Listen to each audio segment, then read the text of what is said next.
snap and then the defensive end. Both.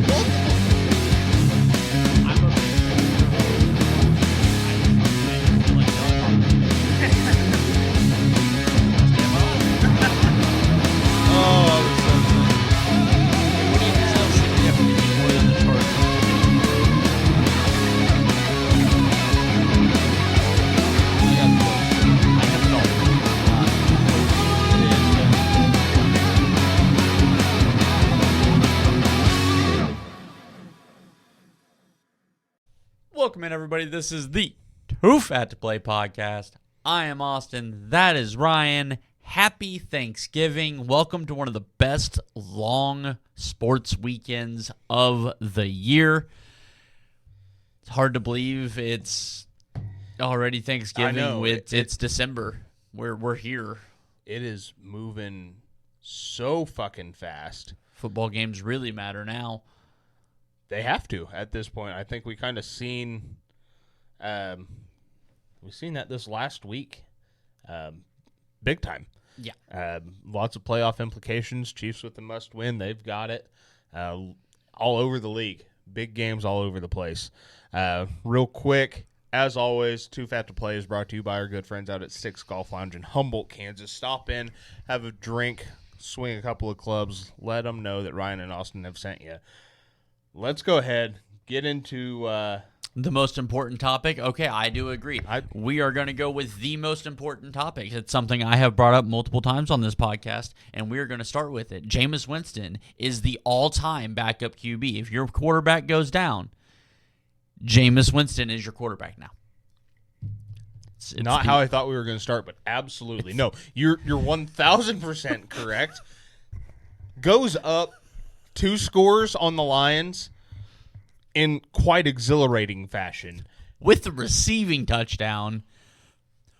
Hold on, back up. Covered. And then sheds the tackle.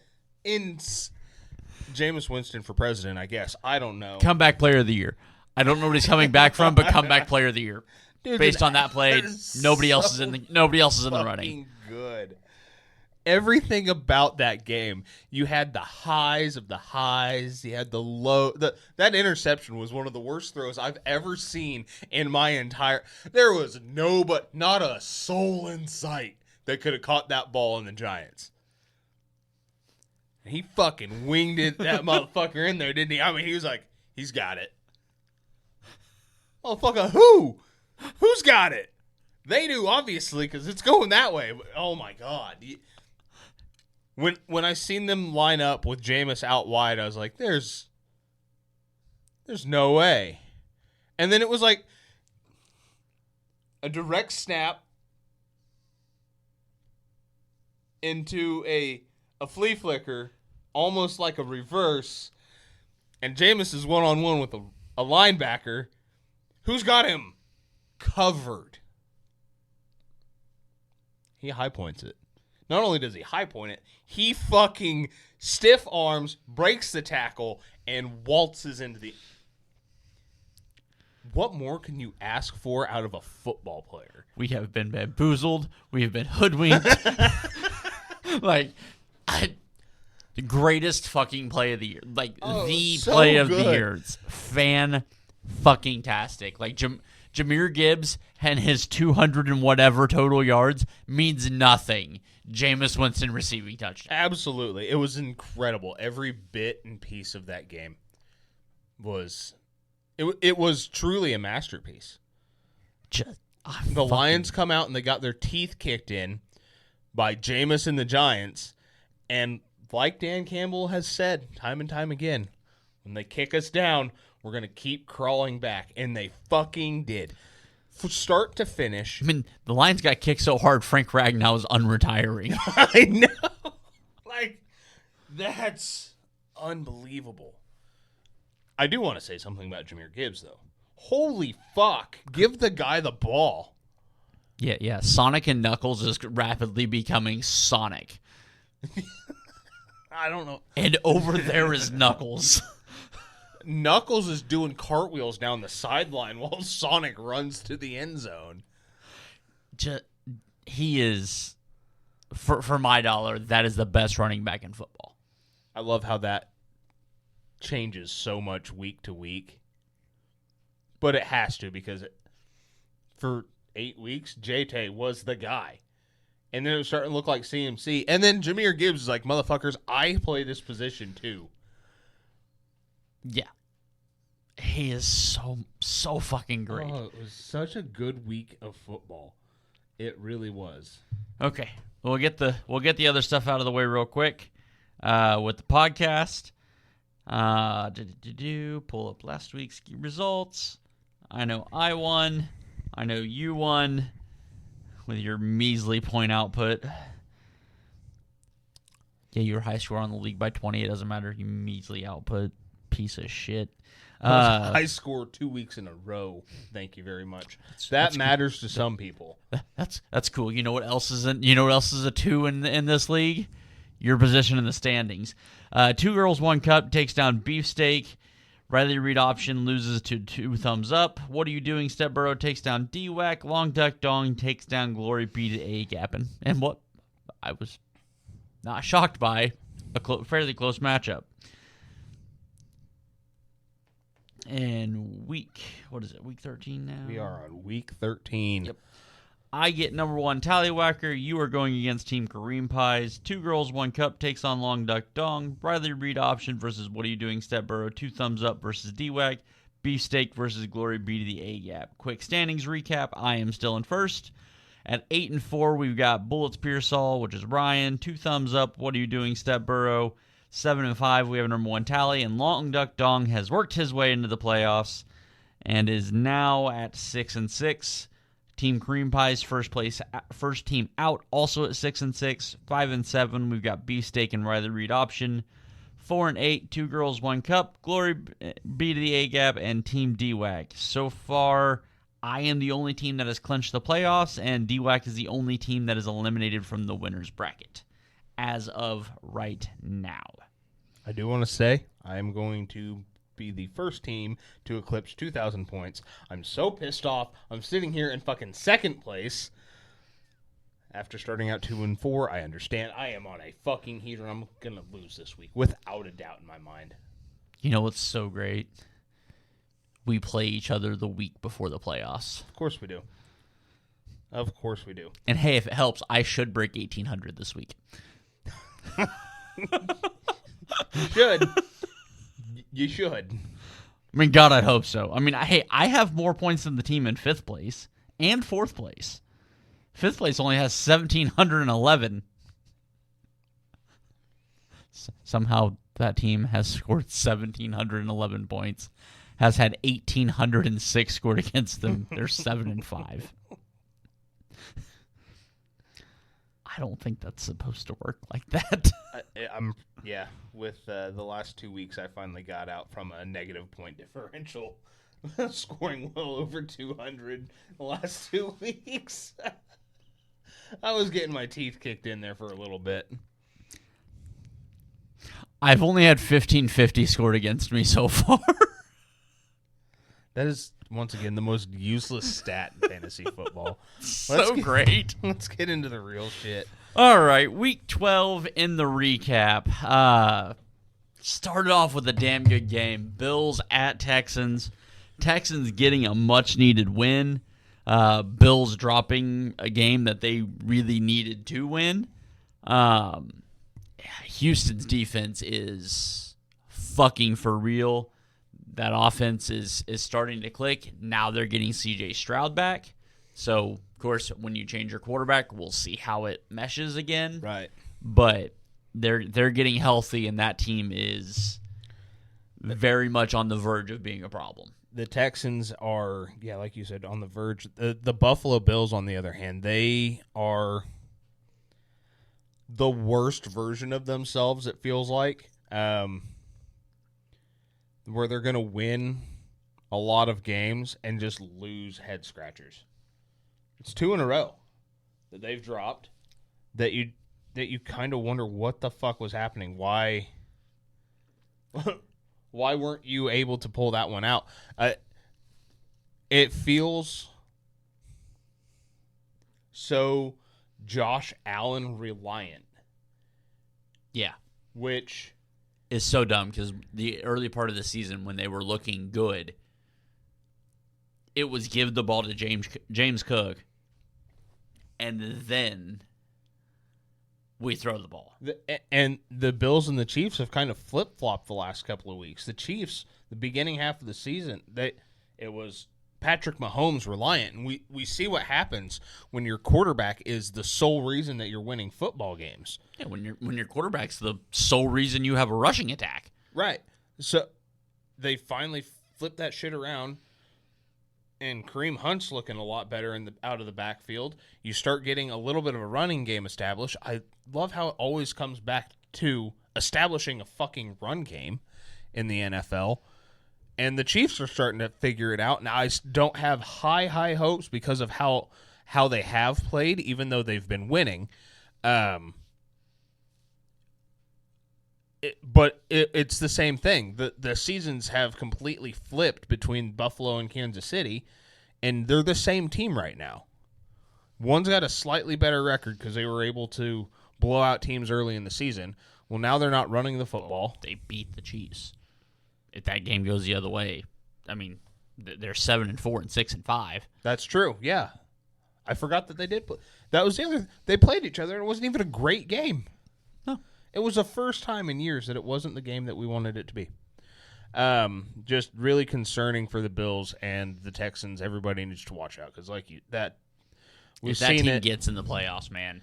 We've seen it against the Niners. That was kind of when it all clicked, I think, on the defensive side. And since then, it's been a fucking... Since then, that's been the number one defense in football. Absolute powerhouse back there. The Bears take down the Steelers. That was a junk game. I was shocked Mason Rudolph put up 28 points. That was my only shocking takeaway from that game. When they put up 28, so backstory, I was having some massive tooth issues over the weekend. I was on a lot of pain meds and in my bed all day Sunday. I missed a lot of football. So I'll give you a little recap on that one. The Bears did the exact opposite of what they normally do, and they jumped out early and then allowed the Steelers to come fucking charging back. Gotcha. So I saw the score 31-28, and I was like, I guess Rodgers did play. Nope. I was like, Mason Rudolph put up 28 points? I didn't know he could do that. Yeah. I shouldn't say that the Steelers got behind. The Steelers went up early by, I think it was like 10, if I remember. It was not a great game to watch. And then the Bears fucking scored all of their points, and then the Steelers had to fucking come claw back. Their way back in. Yeah, and they were driving in the fourth quarter to go up and win, and it was a shit game to watch. Patriots take down the Bengals. The Patriots offense looks playoff caliber. Still a young offense. The defense, there's some holes. You allowed the Bengals to score 20, make the game way closer. Was also a pick six in there. Yeah. So I mean. It was a game that I kind of expected it to be.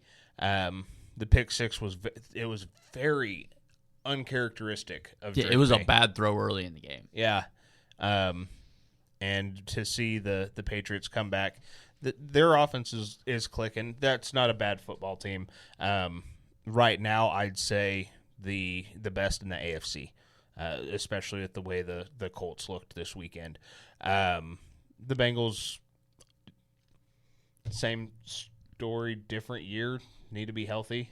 They don't have Joe Burrow. Joe Burrow comes back this year. Everything changes for them after this week. And not that I believe that team's good. It's just Joe Burrow is one of those guys. Yeah. And him being back will galvanize that team a little bit. Absolutely. And I'm not saying it's going to right the ship.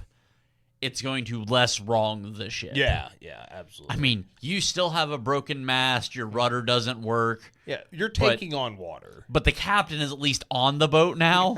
He's out of coma. He's back up on the top trying to figure out and reassess. Game of the week. We've already talked about it. I don't know what else to say. Giants in in New York fashion, lose to the Detroit Lions in overtime. I saw a stat, and I meant to screen grab it. I completely spaced it. There's a list out there. The Giants have had double-digit leads in 7 of their 10 losses. 5 of those have been double-digit leads in the fourth quarter. Oh, man. I hate saying it because, once again, he should have been fired 2 years ago. Brian Daboll was not the reason this team was losing this year. That team has everything. That team's going to be my pick for next season. That's where I'm at with the Giants. It really depends on who the head coach is.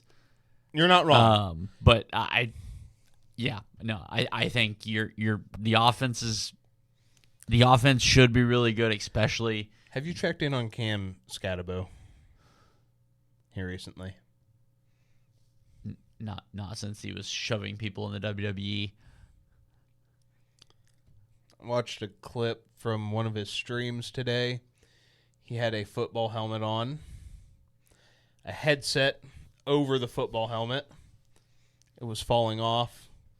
This guy is CTE reimagined. I'm not done. He was screaming into the mic and camera. Kind of like we do, but he was up close. Like, you could fucking smell his breath. And it smelled like brain damage. And then he had a chair just like one of these. And he had hold of the armrest. It was turned around. He was just running his head into the fucking backside of the chair. So I think his recovery is going great. I expect him to see him on a football field by the beginning of next season. Jesus Christ. I'll show you. I'll have to pull it up afterwards. I didn't think about. That's fucking phenomenal. I didn't think about saving it. It makes sense. It was one of those things I seen today. I was like, well, it's good to know his head's okay. He's fine from the shoulders up. 9 didn't even put up that many points. Not 9 might. I think Minnesota's looking for a quarterback. I said it last week. Maybe it was 2 weeks ago. Mac Jones is going to get 160 from Minnesota to be their quarterback. And the way he played for San Francisco, he deserves all of it.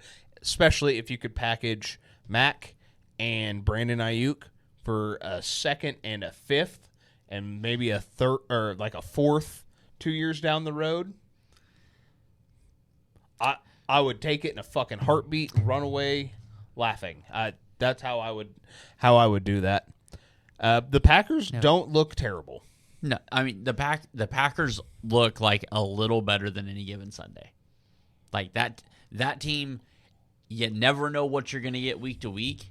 When they show up full force, you're going to get your teeth kicked. Yeah, but they're so fun to watch. That's the thing that gets me about them. Is just from a purely football standpoint, maybe it is because you don't know what you're going to get. You know what it's going to look like. You just don't know which way it's going to go. Yeah. The product is the same. Does that throw that Jordan Love makes on 3rd and 3, for whatever reason, a throw on 3rd and 3 when you've got Josh Jacobs in the background. Didn't happen this week. You'll never guess who found that out during Sunday Night Football. When he makes that throw, if it's picked, you know exactly what kind of game it's going to be. If it's caught and Christian Watson is streaking down the sideline, once again, you know exactly what kind of game it's going to be. It's the Packers are so easily, unpredictably predictable. Yeah. As it takes about 4 plays for you to figure out which way that game's going to go, and it's going to be fun to watch either way. Seattle with a close dub over Tennessee. It wasn't that close coming into the fourth quarter, but Tennessee made it a football game there at the end. Cam Ward, once again, running for his life. I don't know how else to put it. No, it's about right. I mean, When you have no offensive line, no wide receivers, and I still don't think are a great quarterback, you're gonna kudos for keeping it close with Seattle. Yeah, what on the it's hard. I don't know how to say it. I believe in Cam Ward. The more the season goes on, and not to his detriment, I don't believe in it because a lack of stability or any kind of hope is going to hinder that progress that he should be making. Instead, he's learning how to run and run and run. Because early in the season, he was throwing dimes, and they'd hit the ground off of everybody's fucking face mask. He's like, fine, I'll go out, I'll do it myself. He's still doing that. He's still throwing dimes. I think if he was drafted in a spot where he should have realistically been drafted, where he got to sit this year, where he got to learn from a veteran, if he was in a situation where he was backing up Stafford, or if he was backing up Jalen, where if he was in a spot where he could sit and learn and watch and understand, I may have faith in it going forwards. I just don't have that faith. The Titans are ruining this guy as a quarterback. Yeah, I didn't have high hopes for him to begin with, and then you made him run for his life. Yeah, it right now, and I feel bad because Tennessee not that long ago was not that place. It really wasn't. No, they were Patrick Mahomes away from being a Super Bowl contender. Yeah. Speaking of Patrick Mahomes. Patrick Mahomes and the Chiefs come in or stay at home, go down 20, essentially. I mean, it was 20 to, what was it? 20 to 9. Was it 9? I mean, the Indianapolis Colts handed the football game away in every set because. No, they threw the football game away because they refused to hand the ball to Jonathan Taylor. However you want to phrase it, yeah. You come out and you go 3 and out, 3 and out, 3 and out, 3. You had 18 fucking yards of total yards in the second half. Yeah, Jonathan Taylor had 6 carries in the second half. 3 in each quarter. You've got a 2-score lead at half. You're dominating every facet of the game. The name of the game is quite literally run the clock out. And I understand that minus 2 games this season, Daniel Jones has been phenomenal. You don't fucking run the clock out throwing the goddamn ball for chunk plays. We are far enough into the season that we should not be having this conversation about a team that 2 weeks ago were Super Bowl favorites. I think, and I understand in the league there's still some of the Kansas City is Kansas City deal, but this is not you have them down 10 in the fourth quarter of the Super Bowl. This is they are fighting for their lives already. They are treading water, and you have them underground. Right. Or underwater. It's a situation where it seems like teams, when you're up 10 at half, when you're up 11 at half, we have to score more. We have, yes. No lead is secure, and they play like they're playing from behind, which, again, you have Jonathan Taylor, the best. Ask me. It loses 2 fucking Super Bowls. You have a running game. Yes, the Chiefs are good against the run game. I understand that part. But they completely went away from the short game. I mean, yeah. Bubble screens, tight end fucking flat routes. An easy, if you send your fucking X receiver across the field and at the snap, he cuts across the line of scrimmage for a 3-yard gain, maybe he breaks it for 18. Great, grand, fantastic. That's the same thing as a run. You're trying to push the ball down the field. Yeah. Why? Say, you're yes, their receivers are good. Kansas City's corners are good. Play to the strength of your offense. Play to the weakness of that defense. We know where it is. The weakness of that defense is over the fucking middle. The perimeter shot. None of it made sense. Say the perimeter shots didn't make sense. Not giving the ball to JT doesn't make sense. I mean, hell, he had one touch for 18 yards, and I think that's his only positive touch in the second half. It was all of their yards too. They went after that play. 3 and out, 3 and out, 3 and out, 3 and out, and never got past what 3rd and 9. Yes, and I mean, I guess they got to 3rd and 2, and they stuffed Jonathan Taylor behind the line. But it's just that game. Well, not only that, but when you do run the ball, I've never understood the adage of we're going to shove it up. When you've got 3 guys lined up over the center on an obvious short yardage situation, hit the fucking outside gap. And I'm not going to say he's the best outside power runner in the league because I still believe that's Christian McCaffrey. Maybe Jahmyr Gibbs now at running that specific style of play. Jonathan Taylor is like top 3. The Chiefs' defensive ends aren't great. You know what play I haven't seen run in forever, and I don't understand why, is the old-fashioned halfback sweep. Good wide especially, you've got everybody fucking lined up. You set that fucking running back 7 yards deep, right? And you just way out there, floater out to the fucking sideline. Everybody and their dog has to fucking go.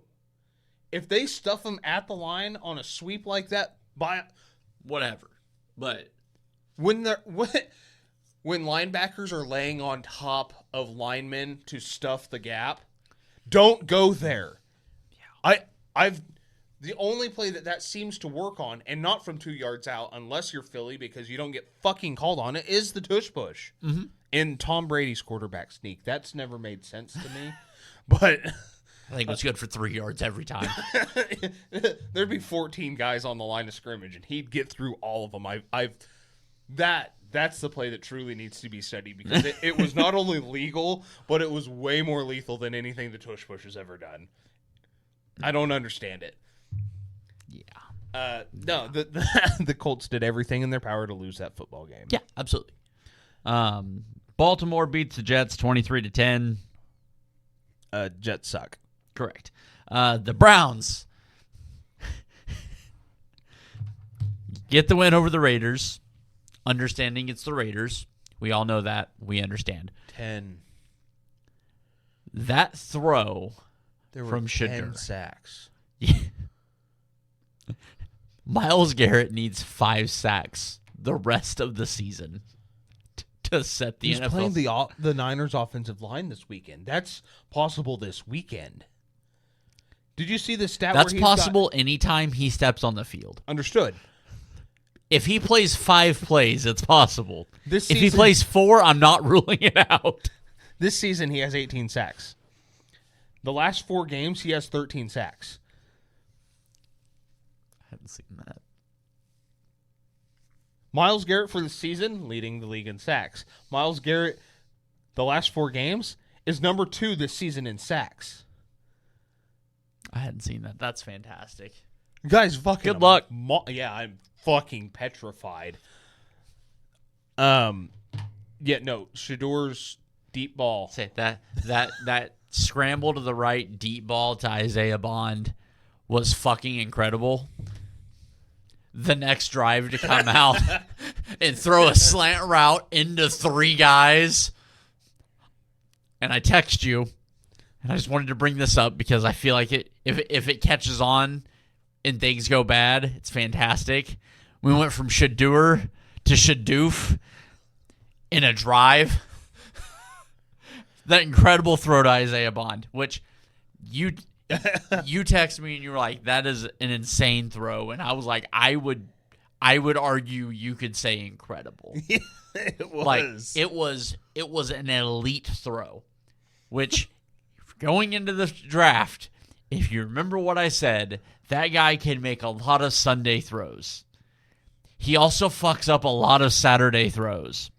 He made an incredible Sunday throw and then threw one of the worst picks I have ever seen. Oh. A slant route into triple fucking coverage. Ladies and gentlemen, I give you Jameis Winston 1.2. I'll take it. I'll take it. Outside of that, the Raiders suck. Jacksonville.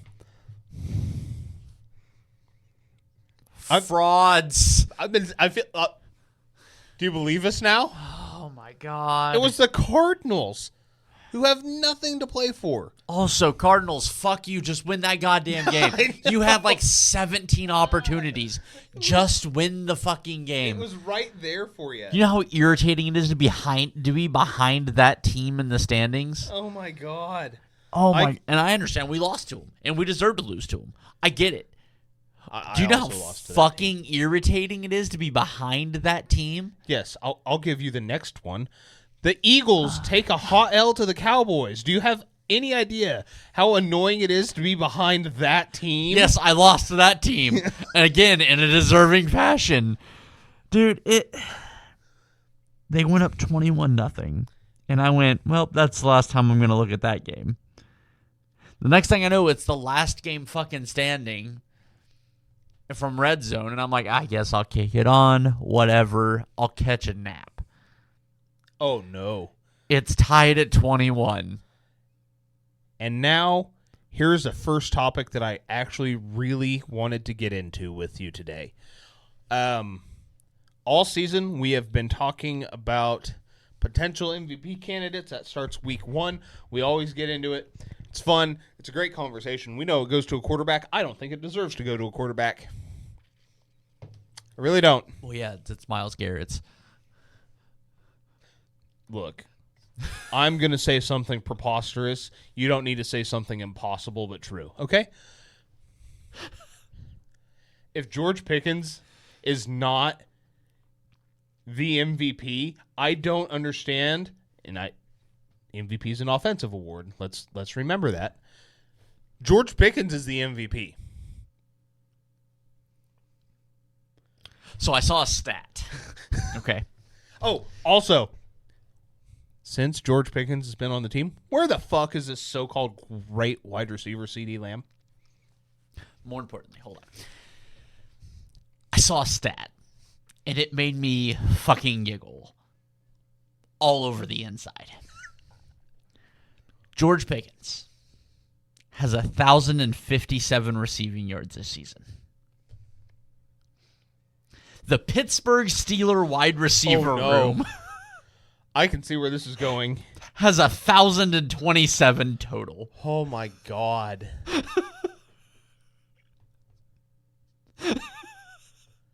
That's great. I love that. George Pickens has more receiving yards than the Steelers wide receiver room. That's so good. I'm so happy. And I can't stand George Pickens because he creeps me the fuck out. I don't know how else to put it. I have never been happier to see a guy succeed with the Cowboys ever in my life. It's so fantastic. Because it solidifies. They're not going to pay him this offseason. I know. And it's going to be fucking hilarious.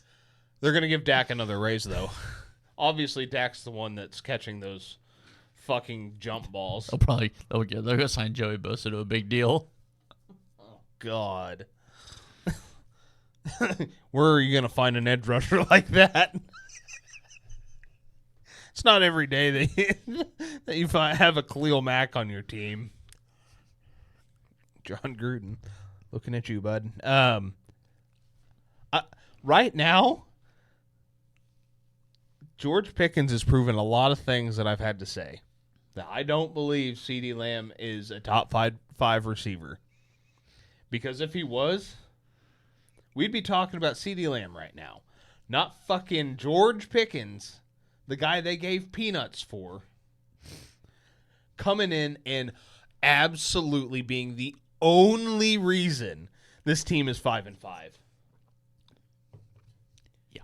That is by far the best trade they have ever made. In fact, I would say they're winning their trades this season based solely on the George Pickens. Just off, exactly. I never once believed that this was going to be the outcome of this trade. I laughed because I remember George Pickens in Pittsburgh. Every now and then he'd have an incredible catch. Well, obviously, you have to get the ball within 10 yards of him for it to be caught. Because that's all Dak does. He just fucking whips it up there. Fuck it, Tyreek's down there somewhere. That's what he's doing right now with George, and George is like, I'm going to moss this guy, then I'm going to flip off the ref. As I sprint into the end zone, I'm going to go hug the goalpost and get flagged. I think I'm going to hump that line judge's leg. Like, the guy is unhinged. I'm going to flash that kid in the stands. When I have to watch a Cowboys game, I don't care anymore because I'm like, oh, God, what's he going to do this time? It's going to be incredible. He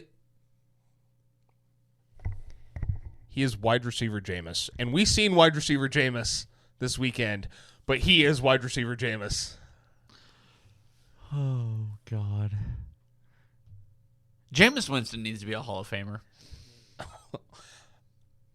He needs his own wing built.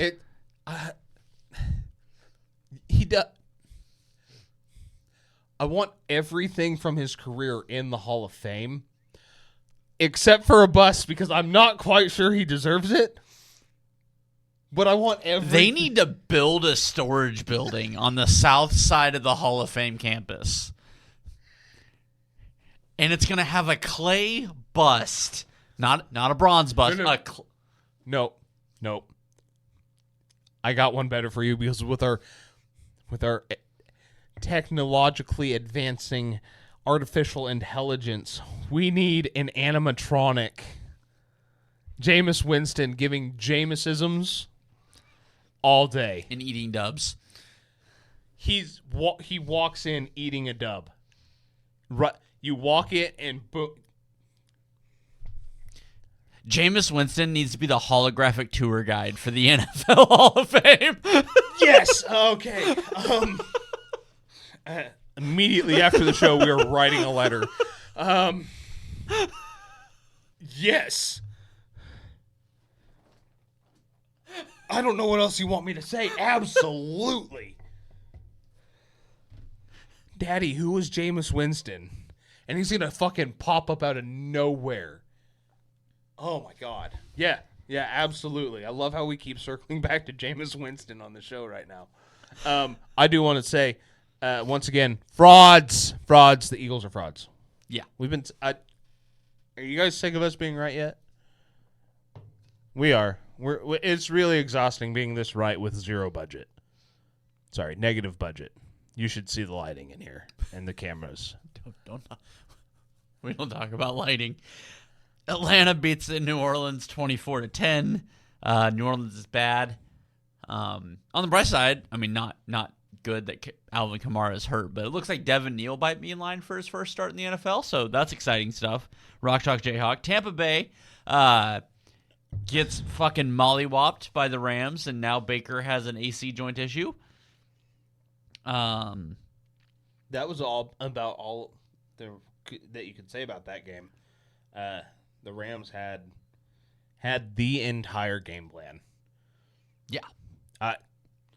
It was essentially fuck up Baker and throw slants. Throw a slant route. And back shoulder fades to Devontae. Which, by the way, Matthew fucking Stafford. Oh, yeah, he deserves every third place vote for MVP, but Matthew fucking Stafford. 37 years old, playing the best at the quarterback position in the NFL right now. And how is it? What I want to know is, why does everything about that team look so fraudulent? Because you have a 37-year-old quarterback that is playing way above his means. And it's the rest of the Rams roster. Although I keep hearing people bullshit and talk about it, I'm terrified, okay? Terrified. That the fucking social media jokes are going to become reality. And Aaron Donald's going to come out of retirement for the you fucking say that. For the Don't fucking you fucking playoff say run. that. Absolutely not. No. If I had a spray bottle, I'd spray you. No. I have seen no less than 50 TikToks today talking about Aaron Donald coming out of the retirement for the playoff run. Dan Brunskill's still on my roster. No, he's not.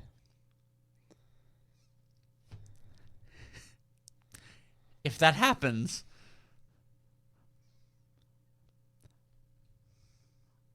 I don't know what I'm going to do, Ryan. It scares me. Because that pass rush is already really good. Your best pass rusher looked your Hall of Fame, your first ballot, greatest defensive tackle of all time, Hall of Famer, dead in the face after a workout and goes, "No, I'll call you," because he's terrified of that man.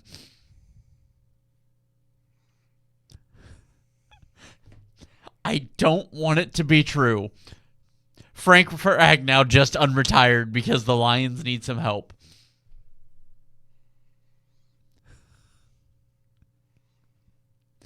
I'm sick of the city of LA.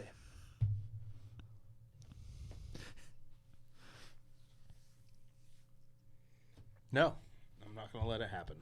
I don't know what I'm going to have to do. But all right. We're going to set up a GoFundMe, all right? We need donations. We're going to send Ryan out to go one-on-one with Aaron Donald to stop him. As long as you can cover the funeral costs, because I'm going at the knees. I mean, he's going to cremate you, so I feel like it should be pretty affordable from there. Well, at least 3 flowers and a service. I feel like my wife deserves at least that much. I got a 20. It's fine. Good enough.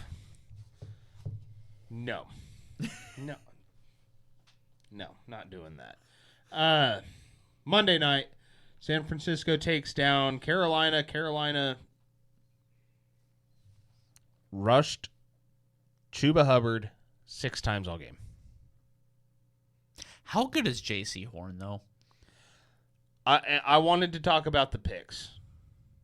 Because Brock Purdy did have three interceptions. He had 2 bad picks, and J.C. Horn made one of the greatest fucking defensive plays that you will see out of a defensive back. So, because... Well, honestly, he made 2 of those plays. One of them was an incredible catch. The one where he comes sprinting across the middle, where he shouldn't have been there. I know that. You know that. Brock's still pretty sure that he wasn't there. So, they were horrendous picks. Absolutely, I'm not concerned. Do we remember 2 years ago, Christmas, against the Ravens? 4 interceptions, down like 40 by half, and he's still out there fucking slinging it, trying to win a football game. They went to the Super Bowl that year. So I just being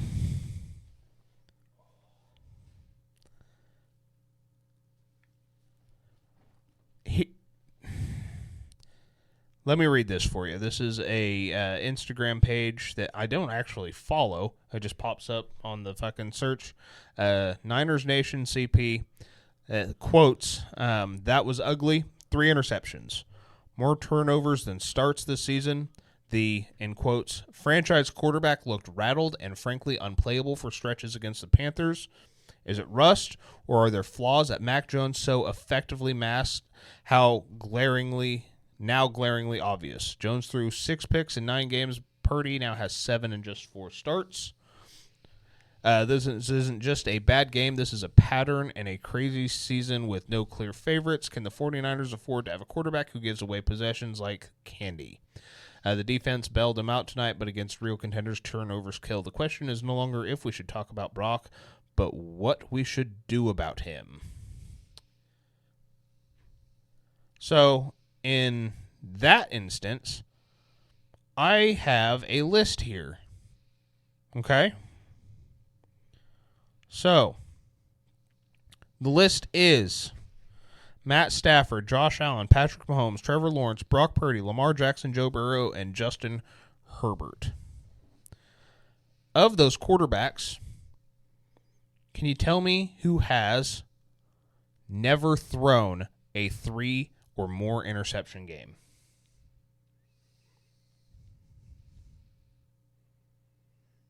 Do you want the list one more time? Yeah, one more time.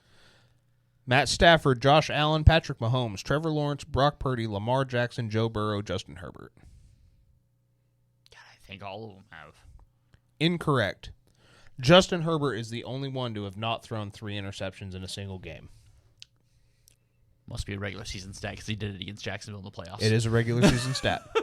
That's where it got me because I was like, I know he has. It is a regular season stat. Now, of those quarterbacks, Joe Burrow, Lamar Jackson, Brock Purdy have done it twice in their careers. Trevor Lawrence, Patrick Mahomes, and Josh Allen 3 times. Obviously, Matt Stafford's been in the league a while. He's had 14 of these games. Other notable quarterbacks, because this is such a fucking ridiculous... And I'm going to break down. I wish we had the licensing to do this the right way, or at least the capabilities, or know where to kind of go from this, because I could show you exactly what happened on each of the 3 interceptions. And I don't even hate where he was going with the ball, but I'll get into that in a second. All-time leaders in 3+ interception games. You want to know who leads that? Brett Favre. Brett fucking Favre. 39 games with 3 or more interceptions. Would you like to guess who else is on that list? Can I just say I'm shocked that number's only 39? Yeah, no, I was too. Joe Namath. Joe Namath had 32. Well, he was ass. Frank Tarkenton had 30. Dan Fouts, 29. Johnny Unitas, 28. Like, it... This idea, Colin Cowherd threw it out there that Brock Purdy is right-handed Tua. I actually don't hate it. It's not inaccurate. It's also not accurate. Right. I don't hate the comparison, but watching the tape, watching the decisions, watching the throws, one of these guys is clearly a better quarterback. The first interception of the night was, I think, by far his worst throw. Lane opens up, and he starts scrambling for what should have been a first down. Hell, possibly a touchdown, because it was green in front of him for fucking miles. And I seen what he seen. I seen Ricky Pearsall put his right foot in the ground and make a hard left. And instead of stopping, setting his feet, and launching a dot, he jumps up and makes a throw. Bonehead decision, but it's one-on-one with Ricky Pearsall. All 3 interceptions came targeting Ricky Pearsall, who was open all 3 times. Bad throw. You can't run up, make that jump, not with your arm strength. I texted my dad and said, dude, he got cocky. He dicing up this defense. He got cocky, thought he could get away with one. Put it up.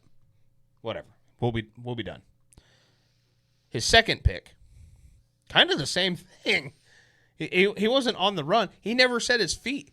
He got back, threw off of his back foot, and he was way late. He going through his reads. He's seen Ricky make his break once again, coming across the field. It's like, oh fuck, that's a 30-yard gain. Guess who's on his ass now? By the time you're throwing it behind him, and at chest height. You got to get out in front of it. The last pick, obviously J.C. Horn coming across the field. Once again, late on his throw. Late as fuck. I was more impressed with Ricky Pearsall and his separation. Because as soon as he made his cuts, he had days and days of space around him. We got to work on some chemistry there. Ball needs to come out a little bit quicker. There's a little bit of it because we've seen on the same types of throws to George Kittle, there was no wait until he's cleared the linebacker. Yeah. Because that second interception, Pearsall's coming across the field, and when he makes his break, he needs to be hit right there. But you could see the linebacker dropping and then the safety coming up. Well, he's waiting on him to clear the linebacker so that he can hit him directly over the middle. Well, by that time, safety's coming up. Mm-hmm. Corners beat like a motherfucker. You throw it in there, going the other way. You didn't see the safety roll back down over the top. You were waiting on him to clear the linebacker. Fuck that linebacker. You've layered that ball. Set your feet, layer that ball in either over the top of him or before he gets to the linebacker. He's still scampering. He's going. Yeah. But it's... I get what he was doing. If he clears the linebacker, he's got the safety to beat coming down, and it's a home run ball. I get it. Take the 30 yards instead.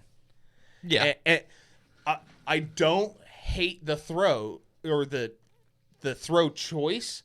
I hate the throw that he made. Mm-hmm. That was every single one of them was a tick and a half too late and behind. Late puts it behind, and if it's already behind, it's going the other way. Yeah. And oh well. At no point, that was the other thing. 3 in the first half. They come out in the second half. Give it to my number 2 vote in MVP, Christian McCaffrey. The guy's number 1 in receiving yards, number 1 in receptions, and number 1 in rush attempts. And he's like 3rd in rushing yards. Yeah, I saw that stat this weekend too. 240 something rushing attempts and 83 receptions. And then leads the league in reception yards amongst all players. That is asinine. Getting ready to have another 1,000 season. Yeah, incredible. But at no point, yet a couple of quick throws out to CMC. You get the ball out to George a couple of times, and then he was rolling. He was fucking slinging it again. He's going to have picks. He's more Jordan Love than Mac Jones. I also watch Jordan Love play football and go, you got to take the good with the bad. And right now, Mac Jones, yeah, he did great. Probably it's safe win. That safe win, I've seen it, doesn't win a Super Bowl. Yeah. I have also seen that the gunslinger guy loses a Super Bowl. Like, I've seen it go both ways, but you have to make it to the Super Bowl, and that's where I'm taking the gunslinger. Mm-hmm. I've got total and utter faith in Brock Purdy. Those were god-awful picks, but it's nothing that I'm even remotely concerned about. Just doesn't make any sense to me why suddenly 2 weeks ago he comes back into the lineup, torches the Cardinals, looks great. Everybody's back on Brock Purdy. He has a shit game. Actually, a shit half. He has a shit half, and everybody's back off of Brock Purdy. Yeah. You got to take one with the other. He played his Josh Allen game. I love Josh. To me, that is not an insult. I know it's so aggravating to watch some of these guys because you're like, oh, fuck, that was a really stupid. You don't have to do it all. Mm-hmm. And Brock normally knows that. And he thought for some reason that he had every opportunity to be the guy that does it all. And that's never worked for a singular team. Ever. Even the 4 Super Bowls that Patrick Mahomes has. Or 3? Yeah, 3. Even when it was all him, he wasn't trying to make it all him. Yeah. At the games Josh Allen loses, something clicks. He's like, I have to make it be me. Same thing with Joe Burrow does it. Fuck it. All the greats have those games. Yeah. Actually, the only time I don't think I've ever recalled seeing either a game highlight that they didn't do that, Joe Montana, and watching Tom Brady play. Because Tom Brady did not give a fuck. And he goes, whatever I have to do, if I have to hand the ball off 42,000 times to win this game, I'm going to win this game. And sometimes the mindset instead changes to, I have to win this game. Mm-hmm. Not the team has to win this game. It just happens. It happens with competitors. I'm not worried about it. Brock Purdy's still the franchise guy. The throws were there. The guys were wide open at different points in that route. If he just hits them when he's supposed to. Yeah. We're not even talking about this. We're talking about a 42-point game. Right. Which, by the way, when you've only played 4 games and it's week 12, maybe your timing's not all the way there. Not to mention, you've only played, one of those games with your full cast? So, yeah. And he said it's not the toe. I don't blame the toe. I don't think it's the toe. He's still dealing with a torn ligament in his right foot, in his plant foot. He's good enough to play. They're going to make a playoff push. That's not a Super Bowl winning team. I'm fucking up your Super Bowl hopes. And if I get there, I'll figure that out when I get there. Yeah. I still say if they get either 54-90, if they could get 54-97 back, I think that's a Super Bowl potential team. Getting into week 13.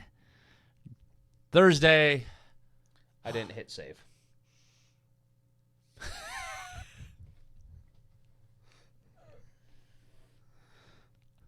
Let's go through them. Professionalism on this podcast is at the utmost importance.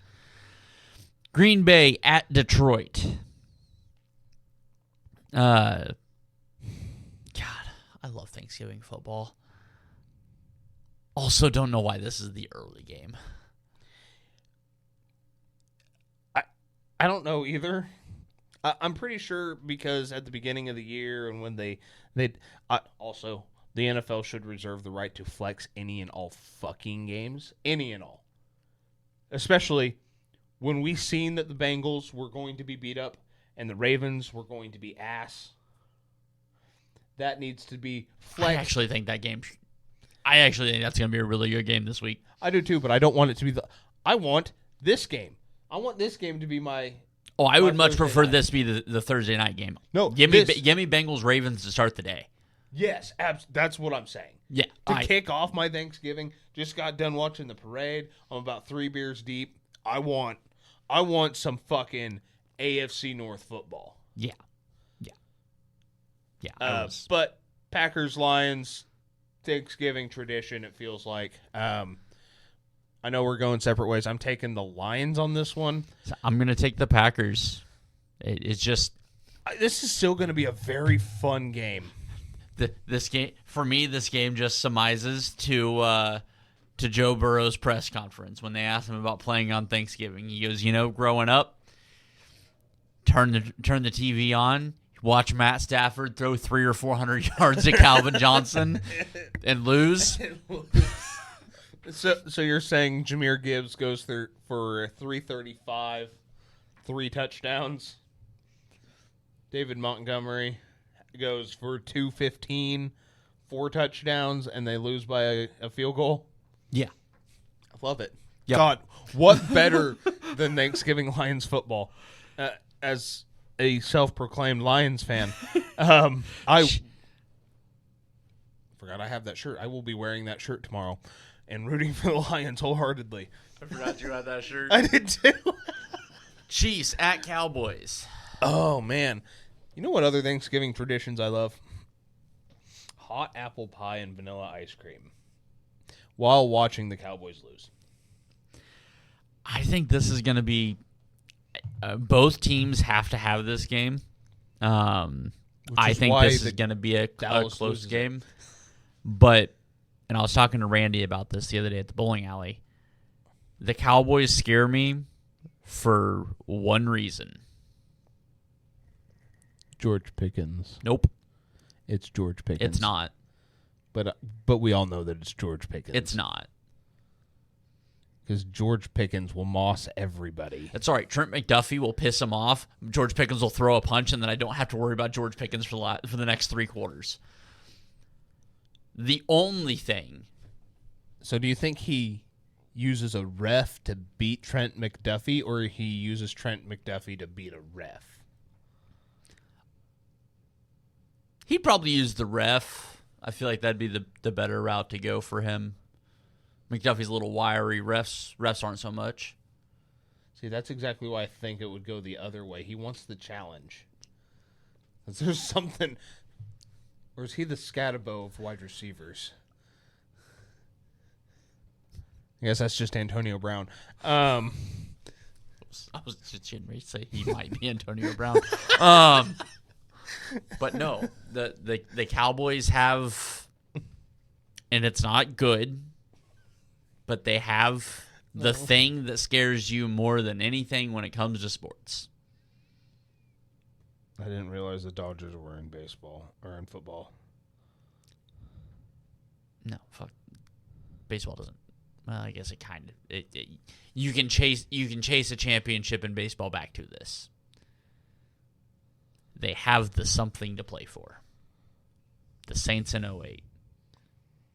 The Red Sox after the marathon. Neyland, it's still fresh.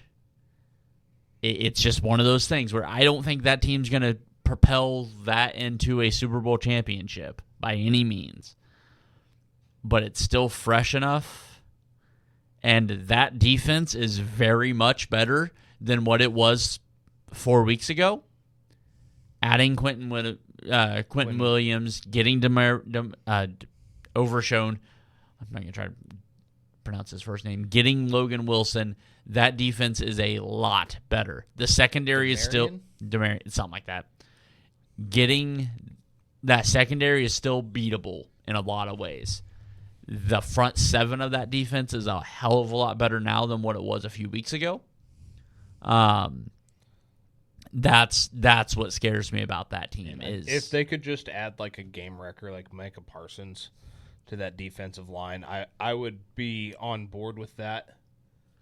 It's the thing with the Chiefs offense, you don't have to have a game record.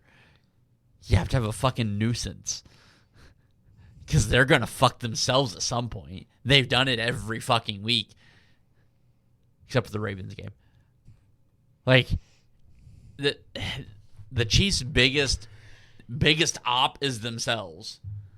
And, again, the Cowboys at home on Thanksgiving, after what has happened, it's one of those games that it feels. No, and I felt that the last 2 weeks. And it's making me want to change one of my picks right now.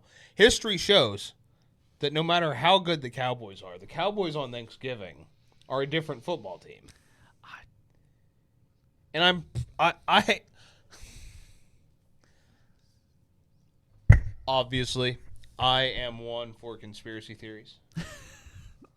What? No, not you. I do love me some cover-ups, if you do say so. What gets more publicity in the NFL? a pissed off owner in prime time after a loss, or a quarterback that fucking goes to the podium after a win in prime time. I mean, as long as we're talking about Jerry, it's Jerry. And what seems to be every year after the Cowboys fuck up the game, every fucking year, Jerry Jones comes out, throws the biggest fucking hissy fit he can possibly make, and through the Sunday games, they're talking about it during the games. Like, every fucking year. It's fair. He doesn't give a shit about winning or losing. All he gives a fuck is the green. So, for him, I'm not saying that he's out there throwing Thanksgiving games, but how else do you get a fucking slot, guaranteed slot that you paid for, or your franchise paid for well before you became the owner? Yeah. I wish that was Jerry's idea, because it would just buy even more into the egotistical fuckwit that he is. But you have a guaranteed slot on Thanksgiving. It's in the NFL rules that the Lions and the Cowboys each play a separate game on Thanksgiving. I don't remember why. It was something fucking stupid. I do remember that. But it is in the NFL scheduling rules that those two teams play. You want to make some fucking noise and publicity? What a better way than to fucking lose and throw your owner out there, which is all he cares about, to get more screen time on ESPN and Fox Sports 1 and all the talk radio shows. That's fair. It's a pattern that I've noticed, and I'm starting to call it on it. Shit. Taking the Chiefs. All right. Bengals at Ravens to cap off Thursday night. Taking the Ravens. The Bengals suck. This just feels like Joe Burrow comes back and puts up a goddamn 50-burger. This feels like Joe Burrow comes back and for some reason gets sacked 50 times. That could also be that. Maybe that's the 50 I'm thinking of, but I'm down to take the Bengals just for stupid football reasons. I love it. I don't hate it. I love it. The Ravens can't get too far ahead in the division. Absolutely not, because then that makes Shador not a viable playoff contender for the rest of the NFL script. So the Bengals get this one. I just picked all three fucking road teams on Thursday. Well, Friday, Bears at Philadelphia. I'm going to keep the trend going. I'm taking the Bears. You bitch. I'm taking the Bears as well. And in the same fashion as the fucking Eagles losing last week, they're going to go up big after Caleb looks like dog shit for 3.5 quarters. And somehow, by some grace of God, puts together not one, not two, but 3 game-winning drives to fucking win this shit show of a football game that I'm going to be honest with you, I'm probably not going to watch. Because I do not give a fuck about either one of these teams. I can't stand the quarterback on either side. Actually, the one on the team that I picked pisses me off more than the one on the team that I picked to lose, because at least the one that is picked to lose, everybody knows he can't throw the ball, which is why they have so many offensive woes. We're still lying to ourselves about Caleb. Pissing me off. Sunday. San Francisco at Cleveland. Fucking hate this game. Yeah.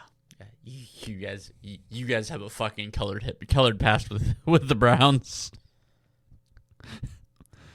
The Browns suck. But so does my offensive line. But so does Shador. I've been tossing up, taking the Browns on this one.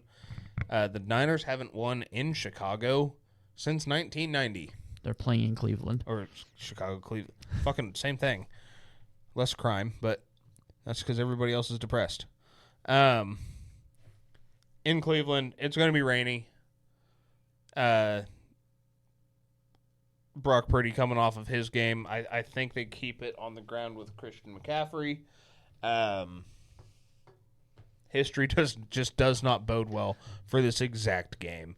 I'm taking the Niners because I'm hoping that they just run behind George Kittle and Kyle Juszczyk all day and essentially turn Myles Garrett into a non-factor.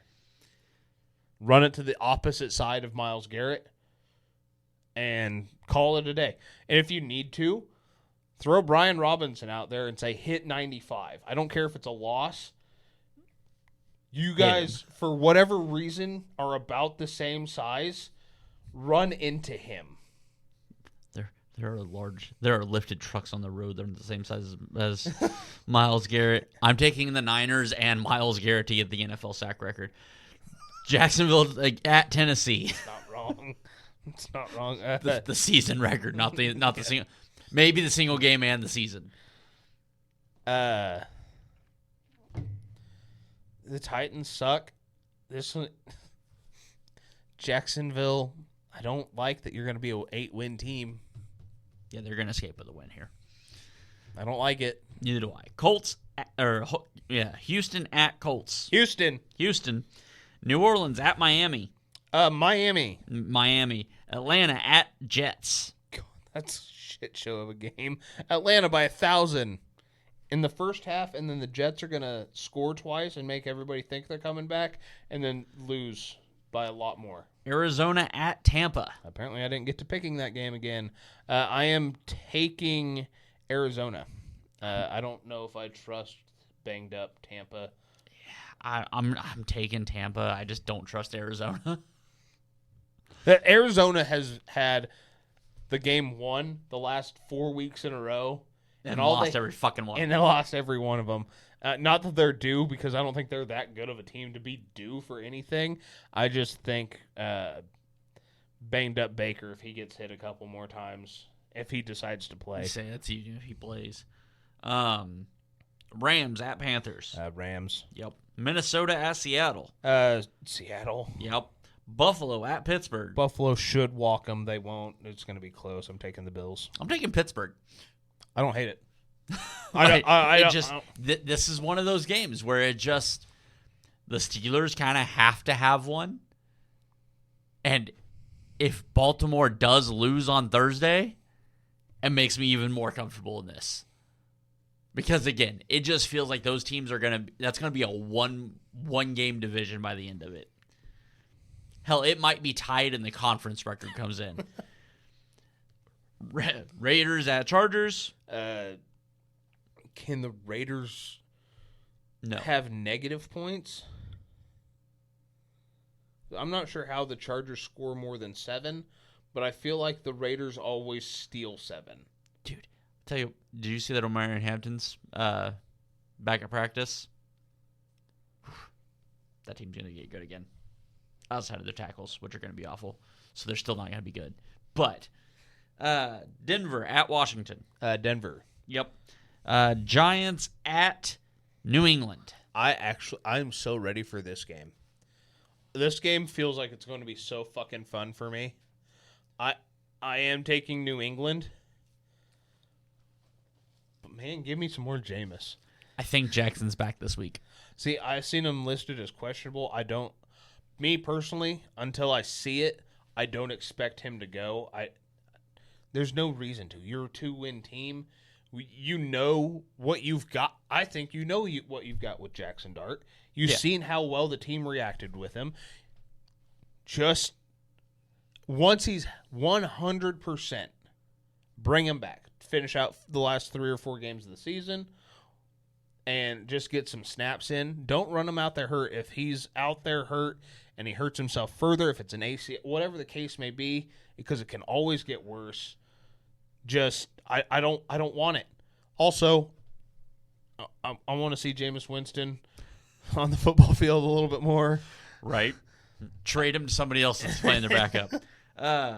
Yeah, I'm taking New England. And honestly, if Jameis plays, I think the game's closer. Just because Jameis is a certain level of chaos. Yeah, but Jameis also is the reason that they lose it. Correct. It's a pick six going the other way. I don't know if you've seen, and now I'm blanking on the guy's name. The Buffalo Bills had signed wide receiver Brandon Cooks. Brandon Cooks. Yep. Which I love the signing for the Bills. I want to know what the fuck Brandon Cooks was doing off of an NFL roster. He hated what the Saints were doing and asked for it. Like, I get that.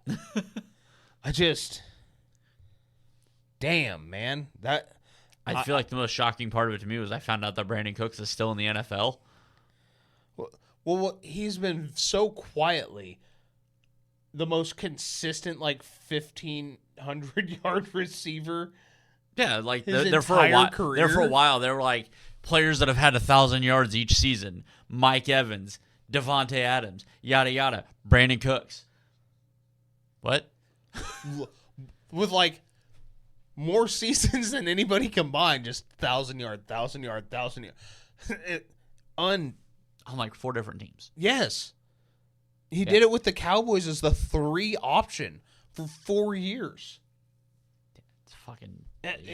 I think that's exactly the kind of presence you need in that wide receiver room. And then, I don't know if there were any others, but the Niners did sign, I thought you'd find this funny, sign Eric Kendricks to the practice squad. I did see that. Who originally signed with the Niners last offseason and decided to be a Cowboy, which they then signed Devondre Campbell, which turned out swimmingly. Yeah, that's why that name ring. That's why that signing ring so through. I was like, I know this is a big deal. I'm trying to remember why. Yeah, it's because it led to them having Campbell. I'm going to sign with the Niners. Nope, I'm going to be a Cowboy. Fine, we'll go out and get Campbell, who blew up a locker room. I don't know how you make everybody on the team hate you, unless your name's Brandon Ayuk. And then, what a fucking circle of events that has been. Yeah. But all right, so we are going to get out of here.